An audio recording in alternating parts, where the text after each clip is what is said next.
24 తర్వాత నా సమాచారం ప్రకారం అయితే 5 టెండర్లు ఉన్నాయి ఇక్కడ. ఇందులో ఒకటి శోధ సృజన్ రెడ్డి, మిగతా అన్నీ కూడా అటు ఇటుగా బీఆర్ఎస్ అనుయాయులకు బీఆర్ఎస్ సపోర్టర్స్కే ఉన్నాయి. మరి ఇవన్నీ పెట్టుకొని హరీష్ రావు గారు అంత గొంతేసుకొని ఎందుకు అరుస్తున్నారో నాకు అర్థమవుతలేదు. అల్టిమేట్గా నేను అనేది ఏంటి అని అంటే, ఏదైతే లెక్కలు తేలలేదు వాటాలు తేలలేదని పదే పదే గుంటనక్క గారు అంటుంటే నాకు అనిపించేది ఏంటంటే ఆయన లెక్కలు వాటాలు తేలలేదేమో అని. 1 2 101% గుంటనక్క గుంపుమేశ్రీ ఇద్దరు కలిసి ఉండి కంప్లీట్గా ఈ అంశం నుంచి దృష్టి మరల్చేలాగా చేస్తున్నారు ప్రజల్ని.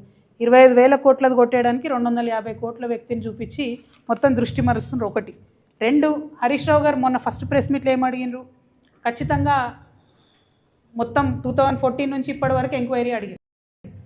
అంటే జరుగుతున్నది ఏంది ఇక్కడ, కేసీఆర్ గారి ప్రభుత్వం మీద ఎంక్వైరీ అని హరీష్ రావు గారు అడుగుతున్నారు. అన్ఫార్చునేట్లీ ఈ గుంటనక్క గారి యొక్క గోతిలో కేటీఆర్ గారు పడ్డారు. తెల్లారి ప్రెస్ మీట్ పెట్టి ఆయన కూడా అదే అడుగుతున్నారు. మరి అంటే మీ ప్రభుత్వం మీద మీరే అడగడం ఏందన్నది చాలా వెరైటీగా అనిపించింది.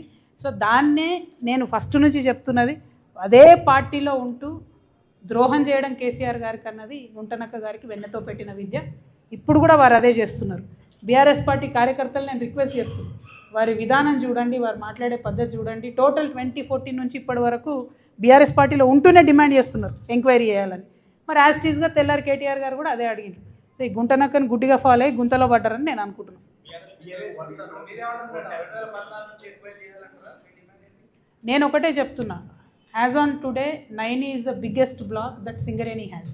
ఫస్ట్ దాన్ని ప్రొటెక్ట్ చేయాలి.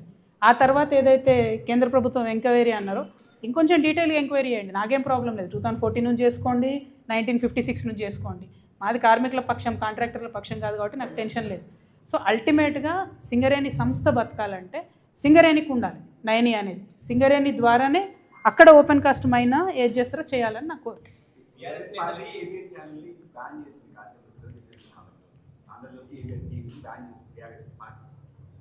నీకేమో బీఆర్ఎస్ ఇష్టం, అది ఎవరేం చేస్తారు, కొన్ని రోజులలో ప్రజలే బ్యాన్ చేస్తారు బీఆర్ఎస్.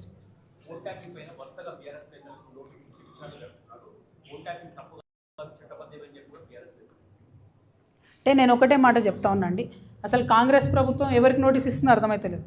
ఫోన్ ట్యాపింగ్ చేసిన వాళ్ళకి ఇస్తున్నారా, ఫోన్ ట్యాపింగ్ బాధితులకు ఇస్తున్నారా? 2 ఏళ్ళ ఇది టీవీ సీరియల్ లెక్క కొనసాగుతూనే ఉన్నది. ఆ కార్తీక దీపం అన్న గుర్తుంటుంది కానీ ఇది గుర్తుంటలేదు ఇది. సో ఘోరమైన పరిస్థితి ఉన్నది ఇక్కడ. సో నాన్ సీరియస్ అయిపోయింది, జోక్ అయిపోయింది ఫోన్ ట్యాపింగ్ అంటే.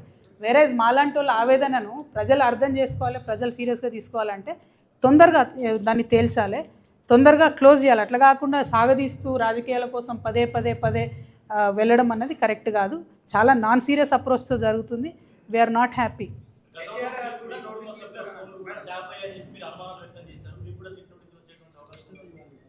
నాకు తెలియదు, ఏమో చూద్దాం, వచ్చినప్పుడు చూద్దాం.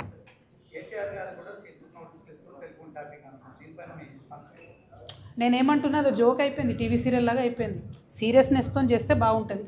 అట్లా కాకుండా రేపు పొద్దున దాని రిజల్ట్ ఏం లేకుండా ఊరికే చేసేసి ఎలక్షన్ అయిపోయాక బంద్ పెడతారేమో అని నాకు అనిపిస్తున్నది.